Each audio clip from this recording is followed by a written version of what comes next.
Investment advisory services offered through SWAN-Capital Management, LLC, a SEC-registered investment advisor. SWAN-Capital Management, LLC, and SWAN-Capital are independent entities.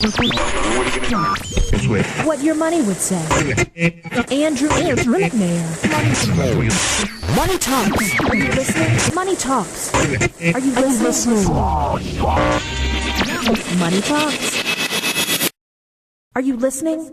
What your money would say with Andrew McNair.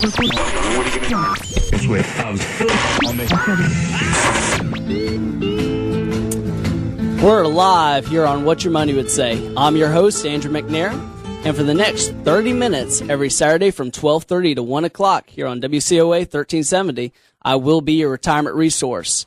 My goal with What Your Money Would Say is to help take financial chickens and make them financial swans. And that's because I believe in what SWAN stands for. And that's why I named my wealth management firm SWAN, because SWAN stands for Sleep Well at Night. And as a retiree, you've worked your entire life to get to this point where you can finally sleep well at night. And this is a great segue into today's topic. I want to make sure that you have 100% surety that you're going to spend eternity in the right place. And if you're already a Christian, you're already saved, I want to make sure that you're 100% confident that where your stewardship is aligned with what God says. And so that's why I'm going to bring on Dr. Traylor in just a few minutes from Olive Baptist Church, and we're going to talk about biblical stewardship. In the meantime, I want to share with you some upcoming events we have here at SWAN-Capital, and that is our Social Securities Class 101 at UWF. The tuition's about $35, and we're going to peel back the onion on Social Security. We're going to talk about when to take Social Security. Should I take it at 62, 66, 70? What's the future of Social Security? And finally, how do you maximize those Social Security benefits? So you don't want to miss that event. Check it out at swan-capital.com for the times and the tuitions and get RSVP'd. Now, today's topic, we're talking about biblical stewardship. And I just want to encourage you, if you don't have God in your finances, my friend, it could be one of the largest financial risks you're taking. And Sir John Templeton, one of the greatest investors, said something very profound. He said, the single greatest investment I ever made was my tithe. And that's because the peace of mind when God is in your finances can be astounding, and it's really can change your life. And I'm not a big proponent of prosperity, Christianity, that you'll get everything you want and God is just some cosmic genie waiting to give you your 3 favorite wishes. It's more than that. Basically, Jesus said, take up your cross and die daily. He was calling you to be obedient with your finances and with your life. And so, Dr. Traylor, thank you for coming on the show. My joy, Andrew. Thanks for having me today. Absolutely. Now, you're a familiar name and a familiar face in Pensacola, but if you'll share a little bit about yourself and Olive Baptist Church and what some upcoming events you may have. Well, my wife says I have a face for radio, so that's good. But, it's a joy to be here with you. We've been here, it'll be 23 years that I've been the pastor at Olive come the first Sunday in November. Oh, wow. We moved to town on Halloween. And some people said the devil came to be the pastor, but, that's another story for another time. But, 23 years, raised a family here, and in Pensacola's just been a great city for us. Been good to me. I hope we've been good to you. Absolutely. And we were sharing, off the mic, when I was just a little guy, I remember going to the church with some to Olive Baptist when I was just a little kid. And sometimes I was sleeping on the pew, but I felt like I was getting the word through osmosis. Amen. Good. I just like them to be there, my friend. So that's good anytime. Now, before we jump into biblical stewardship, I wanted to share with you the reality, if you're listening today. Only 4 to 5% of Americans are tithing 10% of their income. I just think that's astounding. And if you really pull back that study, the research that was done in 2009, it shows that 30% of the U.S. makes no charitable contributions whatsoever. And I think that's sad because we live in such a great, prosperous nation. And we used to be a nation of a lot about giving. And so we, and that's not, to seem morbid. I think we can always have a change of heart. And also that 50% of the U.S. gives more than 0%, but less than 2%. And that only a mere 15% give more than 2, but less than 10. So if you look at these stats, it tells you that there's either an issue with obedience or with the heart. And hopefully we can encourage you, because we know times are tough and it's hard to tithe the full 10%. And if you're listening out there and you're not a Christian, you think, well, that just sounds crazy to give 10% of your income. It's hard enough to live on the 100%. So the first thing I want to talk about today is why tithing and biblical stewardship is so essential in a believer's walk and testimony. Well, I think you come back to the basic premise that we are stewards. We're not owners. God is the owner. Everything I have is His, but He's entrusted that to me. And so I'm a steward of what God has given me, and I need a plan of how I'm going to use what God has entrusted to me. And off the top of that, from the Old Testament principle, we always find the tenth, the tithe, to come. Now, some people argue with me, well, this is a New Testament day, and that's true. The tithe is only found 4 times in the New Testament, but when Jesus spoke about it, He did call it a good thing, and He was speaking to religious people, and He said, it's a good thing that you tithe, but you have neglected the weightier matters of the law, judgment and loving one another. So it's not an either or. We are to love one another, and we are to have wise make wise decisions and be discerning people. But at the same time, we need to be givers, people that invest. And I believe the tithe is a great place to start.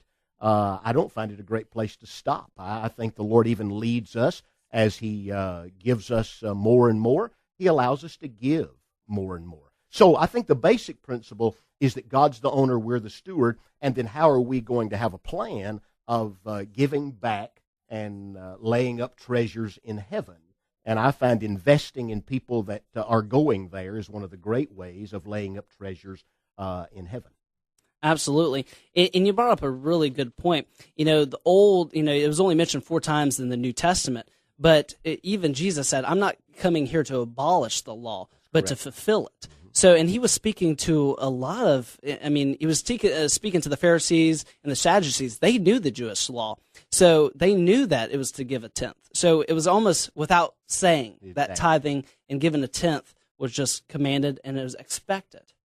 Now, today's society, it's hours and hours. And what I run into and just, and I challenge myself on this is, we look at a testimony and we say, well, as long as I don't fall out of a bar, I'm better than the next guy.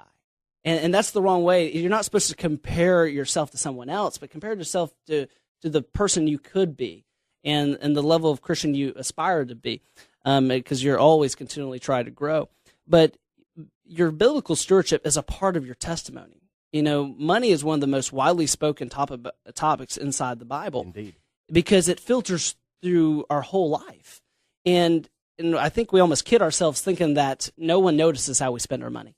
Yeah, I was speaking with a young pastor just a few days ago, and he said to me, well, we're having some issues financially in our church. And he said, I've never preached on money, so I guess I'm going to have to do it. And I chuckled, and I said, oh, yes, it's about time you did. If you have not, I said, Jesus preached on it regularly. He illustrated with that again and again. And it's one of the great, great testimonies that we have of how we give and use our money and what we invest in and to give to people. Yeah, it's a wonderful testimony. People look at us, we're either takers or givers. And it's almost as if this great generation that we talk about moving off the scene has been a great generation of givers. And now we've got another generation, my generation, the boomers coming, and then your generation coming after us. And if we're not careful, I think we're going to move from being a giving to a taking generation. And that's just not a good witness for ourselves personally or for the church in the culture in which we live. Absolutely. Now, if you're just tuning in, we have Dr. Traylor from Olive Baptist Church, and we're talking about biblical stewardship on What Your Money Would Say today. And we just talked about, how biblical stewardship has to be a part of your testimony because it filters throughout your whole life. And it's a great segue to about passing the torch. And Pastor Traylor was talking about the greatest generation, the generation that grew up in the Great Depression and grew up in the World War II period. They knew troubled times. And I was speaking with my grandfather before the show, and he said, we weren't always able to give 10%. We had soup lines as far as the eye could see. But at that time, they were still obedient, and they gave what they could. Not always could. It was 10%, But when it came to the times in the 40s and 50s when we became starting to be a really prosperous nation, they remembered those hard times, and they remembered they couldn't tithe 10%. So they started, and once they started the habit, it's hard to stop. The tithe, it never brings joy if it comes out of legalism. Mm-hmm. It comes out of a principle of graciousness and giving. And then that's just a place to begin. How much, Lord, would you have me give? Well, a tithe is a great goal to have and to begin right there, if at all possible. But, when you're not making anything and you've lost your job and you don't have anything, it's very difficult to do that, but you still can give.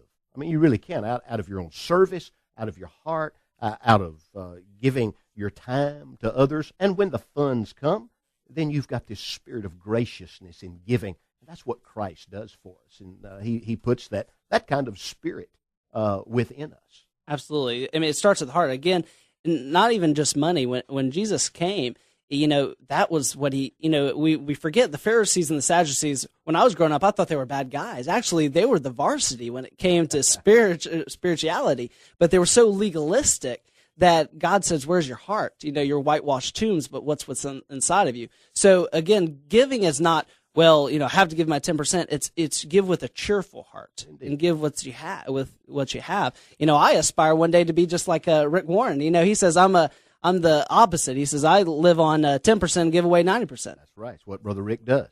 Yeah, and boy, you talk, if people have not read or listened after you brought up Rick Warren, if you've not followed a little bit of his story with the death of his son of late, boy, Rick has really had a phenomenal testimony. He gets a bad rap on a lot of fronts, and some people don't like him, and that's fine. But I'm telling you, he's a great man. Has been an acquaintance of mine in days gone by, and I love Rick and Kay Warren, and he really lives out this generosity in giving.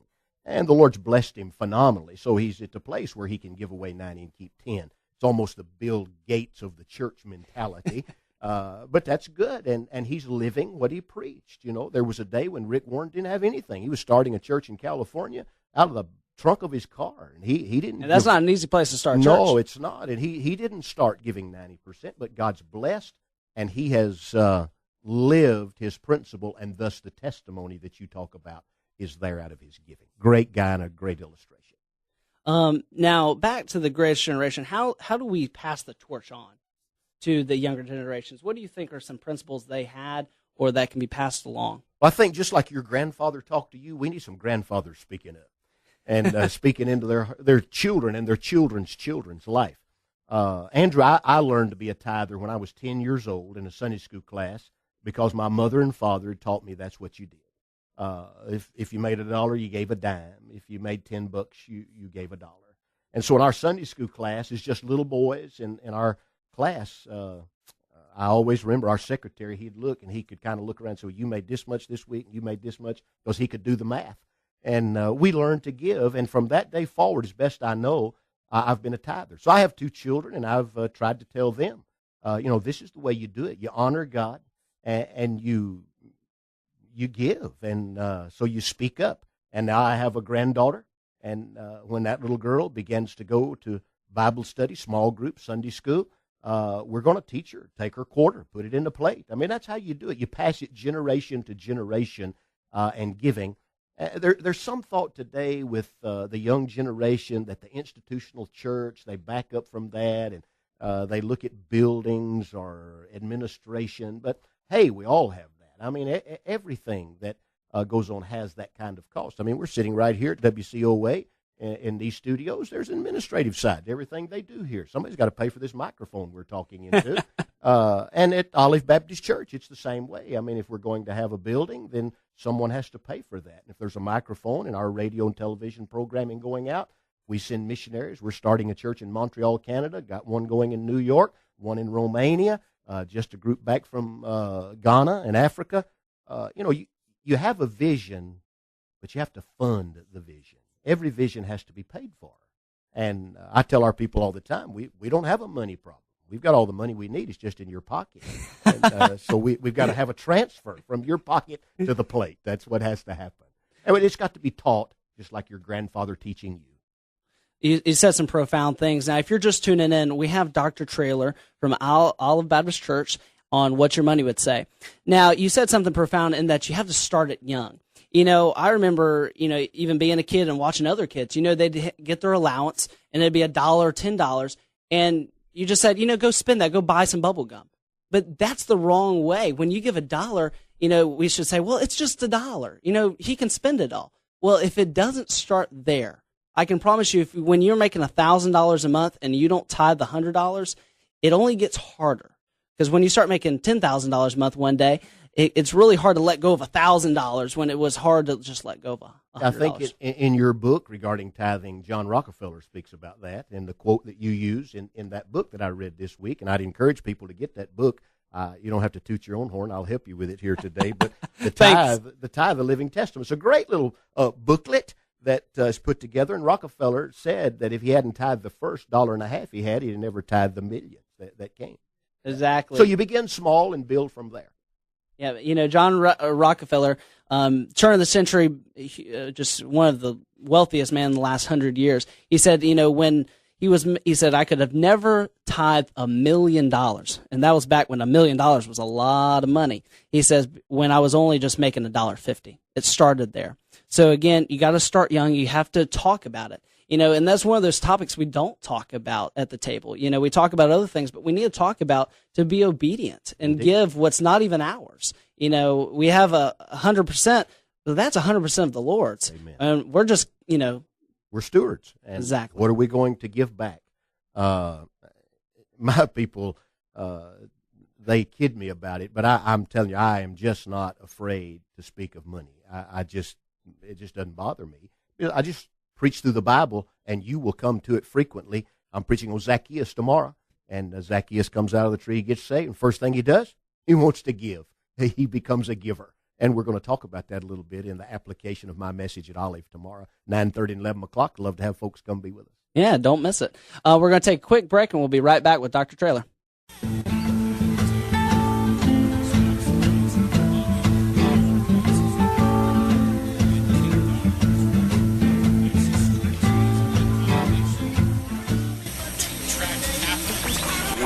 What your money would say.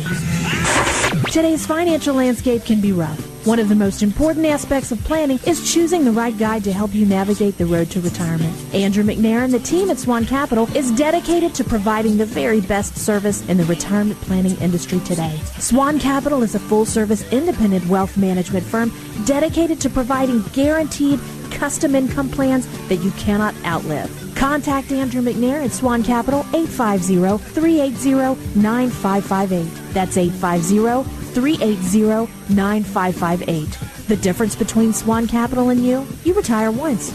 We help people retire every day. You should be enjoying your retirement years, not letting worry keep you up at night. SWAN-Capital. Sleep well at night. Contact Andrew McNair at SWAN-Capital 850-380-9558. That's 850-380-9558. Again, that's 850-380-9558. The Veteran Benefit Project, founded by Andrew McNair, president of SWAN-Capital, is a nonprofit organization dedicated to helping veterans and widows of veterans with long-term care expenses by qualifying for the VA's Aid and Attendance Benefit. Learn how to receive over $24,000 per year from the VA towards long-term health care. There is absolutely no fee associated with our assistance to the veteran, the widow of a veteran, their families, or any retirement community. Our goal is to preserve the dignity of the veteran and to reduce the dependency on the Medicaid system. Again, learn how to receive over $24,000 per year from the VA. Contact the Veteran Benefit Project 850-380-5137. That's 850-380-5137. 850-380-5137. Look us up on the web, veteranbenefitproject.com. At the Veteran Benefit Project, we are committed to helping you secure the benefits you deserve. Retirement expert Andrew McNair. Changing the retirement paradigm. Now back to what your money would say. Brought to you by SWAN-Capital. Welcome back to What Your Money Would Say. I'm your host, Andrew McNair, and today we have Dr. Traylor from Olive Baptist Church, and we're talking about biblical stewardship. And we're trying to encourage fellow believers out there, that biblical stewardship is a part of your testimony. And it's a living, breathing testimony is how you handle your money. We're also talking about the greatest generation, that, people like my grandfather. How do you, pass the torch from great tithers to, families that have suffered a lot of hard times and it's hard for them to tithe. So, and we talked about the solution. We haven't cured all of the world's problems yet, but we cured that you start it young. The next thing I want to talk about, Dr. Traylor, is the impact of funding and that visions that you alluded to take some resources to do that. Indeed. As I made the statement, you have to have vision, but you have to fund your vision. But I find that money follows vision. And when people catch your vision, they get excited about that. We've got a project going on at the church right now with all of the churches, Baptist churches in Pensacola, where we're building a new health and hope clinic. And we paid cash money for that. And raised the money on Christmas Eve this last year. We put the vision, encouraged people, and the money followed vision. And so we just find that get the right vision, money will follow vision. And that was actually in the Pensacola News Journal this morning, wasn't it? Or recently? It's been in. They've done a story on it. I don't know if it was in this morning's paper. I didn't. I thought I saw it recently. Yeah. But yes, vision is magnetic, and so as long as you have a good vision that's clear, sometimes the money will absolutely follow. And I just want to, again, we talked about some stats that only 4 to 5% of Americans out there tithe the full 10%. And I want to bring it to life, what the difference is. Our goal is to spread the gospel to the ends of the earth. And as a financial advisor, this seems astounding, but I don't think money is important, but it's right up there with oxygen. So it takes money to actually pay for those visions and pay for those campaigns to get the gospel out. And here's what astounded me. I saw this research. It said that if everyone, those people that are given 2 to 4%, would actually give 10%, the church body, there would be an extra $172 billion a year. And $172 billion is just so much we can almost not even comprehend it. But let me break it down to you. If you're located at a Baptist church, you might have heard of the Lottie Moon Christmas Fund that pulls in about $172 million roughly a year. If we could get an extra $172 billion a year, that'd be 100 times more outreach the gospel would have to the ends of the earth. Indeed. So we're talking some incredible numbers. Indeed. Yeah. And for those that may not be of a Southern Baptist background, the Lottie Moon offering, named for one of our missionaries that died on Christmas Eve many years ago in the harbor in Japan. Lottie Moon gave her life in China, and so we give her honor every year, and it funds our foreign missions offerings around the world. And boy, to do 100 times that would be incredible. Just to add, another million would be incredible, to go a long way. But yeah, you've got to invest and leave something behind you in days to come. I heard just the other day, a gentleman asked me, he said, "Do you know your grandparents' names?" I said, "Yes." He said, "You know your great-grandparents?" And I said, "Well, if I work at it." He said, "How about your great-grandparents?" And I said, "No, I can't tell you their names." And he looked at me and he said, "Pastor, you're just 2 to 3 generations from no one knowing your name." Wow. So he said, if you're going to do something, you better do it now. And if you're going to leave legacy, you better invest in something now. Because a couple of generations from now, they won't even know your name.